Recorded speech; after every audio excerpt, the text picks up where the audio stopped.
Hello everyone, আজ আমি তোমাদের সঙ্গে ঘরোয়া পদ্ধতিতে তৈরি বাটা মাছের একটি ছোট্ট রেসিপি শেয়ার করব।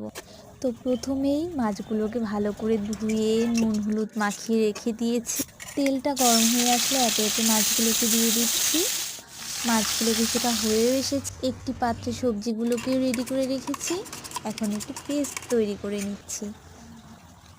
এবার রান্নার জন্য কড়াইয়ে তেল গরম করে তেজপাতা, গোটা জিরে ফোড়নে বেটে রাখা মশলাটাও দিয়ে দিলাম।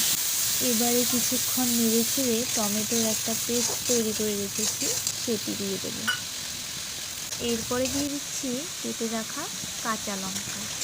কাঁচা লঙ্কা দিয়ে কিছুটা নেড়ে চেড়ে দিয়ে দেবো সবজিটাও মশলার সঙ্গে বেশ কিছুটা কষিয়ে দিয়ে দেবো একটু পরিমাণে জল।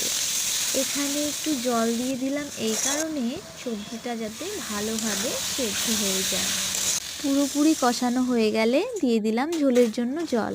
এবারে মাছগুলোকে ঝোলের মধ্যে একে একে ছেড়ে দেব। হয়েও এসেছে, এবারে নামিয়ে নেব। কেমন লাগলো তোমাদের আমার এই ছোট্ট রেসিপিটি জানিও। বা